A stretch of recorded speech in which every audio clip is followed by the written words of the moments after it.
আসসালামু আলাইকুম। প্রিয় আমার ভাইয়েরা, কেমন আছেন? আশা করি সকলে ভালো আছেন এবং সুস্থ আছেন। দেশ ও প্রবাস থেকে যারা আমার এই ভিডিওটি দেখতেছেন, অবশ্যই আমার চ্যানেলটি সাবস্ক্রাইব করে দিবেন। প্রিয় ভাইয়েরা, আমার সহযোদ্ধা ভাইয়েরা, আপনাদের গতকালকের কিছু SMS এর খবর জানাই আগে, তারপর কিছু কথা বলতেছি আপনাদের। গতকালকে প্রচুর পরিমাণে রিজেক্টের SMS এসেছে। আপনারা খেয়াল করলে দেখতে পারবেন বিভিন্ন পেজগুলোতে, গ্রুপগুলোতে মেসেজের বন্যা বসে গেছে। কি পরিমাণ মেসেজ এসেছে আপনি যদি গ্রুপগুলোতে থেকে থাকেন তাহলে আপনি দেখতে পাবেন, এবং বিভিন্ন পেজ, বিভিন্ন ইউটিউবারদের চ্যানেলে দেখতে পাবেন। গতকালকে রাগুসা সহকারে নাপোলি সিটির, মিলানো সিটির, রোম সিটির, ভেনিসের কি পরিমাণ যে রিজেক্ট দিয়েছে 2023 সালের সেপ্টেম্বর মাস, অক্টোবর মাস, নভেম্বর মাস, এই 3 মাসের লাগাতার রিজেক্ট আসতেছে। প্রিয় ভাইরা, এই যে রিজেক্টের SMS গুলো আসতেছে, এই কাগজগুলো আসার কিন্তু একটি কারণ, সুই অফিস থেকে আপডেট করতে পারেনি। মালিকের কাছে প্যাক গিয়েছিল, যে নির্দিষ্ট সময় দেওয়া ছিল সেই নির্দিষ্ট সময়ের ভিতরে তারা কার্যক্রম শেষ করতে পারেনি, অথবা কেউ কার্যক্রম শেষ করার প্রতি আগ্রহ দেখায়নি। কারণ অনেক মালিক ছিল যারা জানে যে যদি তারা পূর্বে লোক নিয়ে থাকে, সেই সকল মালিকগুলো যদি তাদেরকে কাগজ না করে দিয়ে থাকে, তাহলে তারা এবছর যদি আবারও এই কাগজগুলো ঠিক করার জন্য পেপুত্তরা যায়, তাহলে তাদের বিরুদ্ধে অ্যাকশন নেওয়া হবে। এই কারণে অনেক মালিক এই ঝামেলাতে যেতে চায় না, যার কারণে কাগজগুলো আপডেট করতে পারেনি। প্রিয় ভাইয়েরা, কিন্তু সাম্প্রতি সবচেয়ে বেশি দুঃখজনক বিষয় হচ্ছে নাপোলি শহরের অনেক কাগজ আপডেট হয়েছে, আপডেটের প্যাক আছে, আপডেটের কাগজটাও আছে, তারপরও তারা সে আপডেট থাকার পরও কাগজগুলো রিজেক্ট করে দিচ্ছে। এটা কিন্তু শুধুমাত্র নাপোলিতেই হচ্ছে, অন্য কোথাও কিন্তু এই সমস্যাটা হচ্ছে না। তাই আমি আপনাদেরকে বলবো যে যারা নাপোলিতে আছেন তারা যদি আপডেট করার পরও কাগজ রিজেক্ট খায়, এবং আপনি যদি 2026 সালের জন্য আবেদন না করে থাকেন, তাহলে আপনি এই কাগজটা নিয়ে আরেকটু ট্রাই করেন। সেটা হচ্ছে আপনার মাধ্যম যদি চায় এবং আপনার মালিক যদি সেটাতে আগ্রহ প্রকাশ করে, তাহলে অবশ্যই আপনি এই কাগজটা নিয়ে আগে বাড়তে পারেন। অর্থাৎ মালিকের দ্বারা সেটা প্যাক পাঠিয়ে অথবা আপিল করে সেই কাগজটাকে পুনরায় আবার আপনি রিটার্ন আপনার পক্ষে রায় এনে আপনি জমা দিতে পারেন।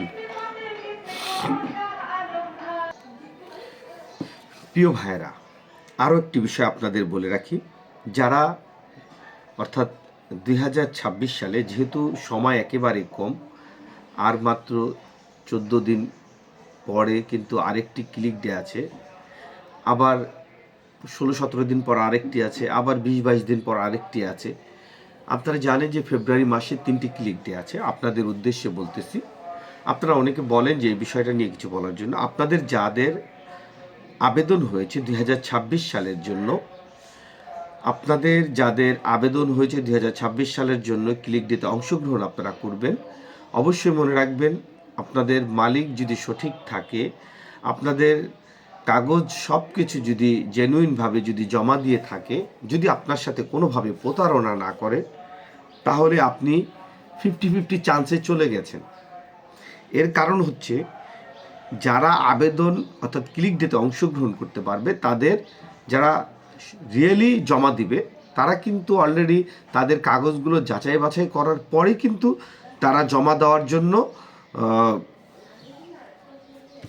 মানে প্রস্তুতি নিতে পারছে, বা তাদের মানে যাচাই বাছাই করার পরে তাদেরটা অনুমতি দেওয়া হয়েছে যে তারা ক্লিক ডেতে অংশগ্রহণ করতে পারবে, যেটা আগে ছিল না। সেই ক্ষেত্রে সেই জন্য বলতেছি, আপনারা 50-50 সুযোগ আগেই নিয়ে নিয়েছেন। এরপর আসতে হবে আপনাদের যাদের জমা একেবারে শুরুর দিকে হবে। কারণ মনে রাখবেন, যেহেতু কোঠাটা জমা দেওয়ার পরে বের হচ্ছে, তার মানে আপনি জানতে পারতেছেন না কোন শহরে কতগুলো কোঠা আছে। সেই জন্য এই না জানার কারণে দেখা যাবে যে অনেক জায়গায় মাত্র 30টা কোঠা আছে, তার এগেনিস্টে জমা পড়েছে 200 জন। সেখানে কি আসলে ওই 30 জনই কি বাংলাদেশি যাবে? বিষয়টা কিন্তু এরকম না। ওইখান থেকেও কিন্তু আপনার হয়তো 10টাও যেতে পারে বাংলাদেশি, 5টা যেতে পারে, কিন্তু ওই 30 জন বাংলাদেশি কিন্তু ওখান থেকে কাগজ পাবে না। তাই সেই ক্ষেত্রে বলতেছি যে অনেক জায়গায় কোঠা থাকবে, কিন্তু জমা অনেক বেশি পড়ে যাবে কোঠার চাইতে। সেক্ষেত্রে কিন্তু আপনি কিন্তু ওইখানে নুলস্তা কম সময়ের মধ্যে জমা পড়লেও আপনি পাবেন না। তবে বাংলাদেশিদের জমার হার সব দেশের তুলনায় প্রায় 10 গুণ 20 গুণ বেশি থাকে। অর্থাৎ যদি 3 লক্ষ বা 2 লক্ষ জমা পড়ে থাকে, বা 1 লক্ষ জমা হয়, বা 1.5 লক্ষ জমা হয়, তার এগেনস্টে শুধু বাংলাদেশিরাই জমা দিয়ে থাকে, ধরেন 1.5 লক্ষের এগেনস্টে বাংলাদেশিরা জমা দিয়ে থাকে 1 লাখ। তাই সেই ক্ষেত্রে বাংলাদেশিদের কাগজের হারটাও কিন্তু বেশি থাকে। ওই 33 দেশ যতই আমরা বলি, তার চাইতে কিন্তু বেশি কাগজ বাংলাদেশিরা পায়। অর্থাৎ বাংলাদেশের ভাগ্যে যদি থাকে 10,000 কাগজ, সেখানে বাংলাদেশিরা অটোমেটিকলি 20,000 25,000 কাগজ পেয়ে যায়। এটা একদম লিগেল কাগজ পেয়ে যায়। এবং আমরা 23 এবং 24 সালে কিন্তু আমরাও কিন্তু এইরকম কাগজই পেয়েছিলাম।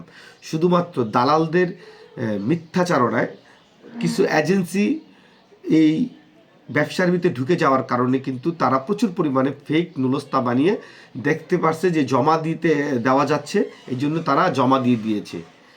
যদি বর্তমান সময়ের মতো যদি আমরা 2023 ও 24 সালে যারা আবেদন করে পাসপোর্ট জমা দিতে হয়, যদি এই সিস্টেমটা থাকতো, তাহলে আজকে আমরা যারা অরিজিনাল কাগজ নিয়ে বসে আছি, আমরা সকলেই এতদিনে ইটালি চলে যেতাম।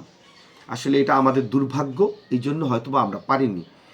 তবে 2026 সালে যারা আবেদন করবেন, যারা নুলস্তা পাবেন, সর্বোচ্চ নুলস্তা পাওয়ার 1 মাসের মধ্যে আপনাদের আবেদন হয়ে যাবে এবং আপনারা অ্যাপয়েন্টমেন্ট ডেট পেয়ে যাবেন। এবং সেই সাথে ভিসা পেতে সময় লাগবে 2 থেকে 1 দিন, কারো 2 দিন, কারো 3 দিন, এই সময়ের মধ্যেই কিন্তু আপনারা ভিসা পেয়ে যাবেন। এবং সর্বোচ্চ 15 দিনের ভিতরে আপনারা বিএমইটি কমপ্লিট করে অলরেডি ইটালির উদ্দেশ্যে রওনা দিতে পারবেন। পুরো প্রসেসটাই আপনাদের জন্য সর্বমোট 2 মাসের সময়ের ভিতরে আপনাদের কমপ্লিট হয়ে যাবে।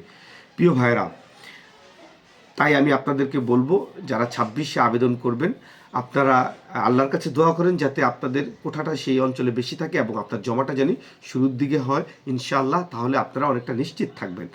আর যারা রিটার্ন পাসপোর্ট এখন পর্যন্ত জমা দিতে পারেননি, আপনারা যারা এখনও নুলস্তা 2024 সালে অ্যাপয়েন্টমেন্ট পেয়ে জমা দিতে পারেননি, আপনাদের উদ্দেশ্যে বলছি, যদি আপনাদের কাগজ নতুন করে রিইস্যু না করে 2026-এর কোঠায় যদি না নিয়ে আসে, আপনারা কখনোই নতুন অ্যাপয়েন্টমেন্ট পাবেন না, এটা আপনারা নিশ্চিত থাকেন।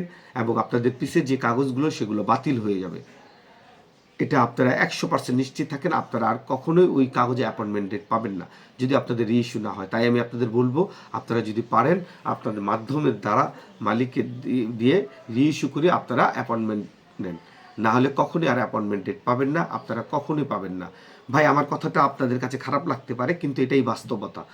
কারণ হয়তো বলতে পারেন যে আমি কি সব জানি, না, তবে যতটুকু আমরা ঘাঁটি, যতটুকু বিভিন্ন বিষয় নিয়ে আলোচনা করি, এটা নিয়ে কিন্তু আমরা অনেক ঘাটাঘাটি করি, সময় দিই, শ্রম দিই, অতএব কিছুটা আপনাদের চাইতে ভালো জানি, সেই হিসেবে বলতেছি। আবার অনেকে আমার সাথে যোগাযোগ করতে চান, কথা বলতে চান। প্রিয় ভাইয়েরা, আসলে আমার সাথে যোগাযোগ করে কি হবে? আমি কোনো দালাল না বা কোনো এজেন্ট না যে আমি আপনার কাজটা করে দিতে পারবো বা আমি আপনার কোনো উপকার করতে পারবো। হ্যাঁ, কোনো কথার দ্বারা উপকার দরকার হলে সেটা আমি করতে পারবো, কিন্তু আমাকে দ্বারা আপনি কোনো ধরনের কাজ করাতে পারবেন না, কোনো ধরনের অর্থাৎ চেক, হেল্প, এ ধরনের কিছুই আমি আপনাদের করে দিতে পারবো না, এটা আমার পক্ষে সম্ভব না। এর কারণ হচ্ছে আমি আসলে এগুলো পছন্দ করি না, কারণ এগুলো পরবর্তীতে দালাল হয়ে যেতে হয়। তাই আমি এগুলো করি না, এগুলো টোটালি কেউ আমাকে রিকোয়েস্ট করবেন না, আর করলেও আমি করব না। আপনারা ভালো থাকবেন, সুস্থ থাকবেন। নেক্সট কোনো ভিডিও নিয়ে ইনশাআল্লাহ আগামীকাল আবারও আপনাদের সাথে দেখা হবে। সেই পর্যন্ত ভালো থাকবেন। যদি কারো কিছু জানার থাকে আপনারা আজকে কমেন্ট করবেন, ইনশাআল্লাহ আগামীকালকের ভিডিওতে আপনাদের সেই অ্যান্সারটা দেওয়ার আমি চেষ্টা করব। ভালো থাকবেন।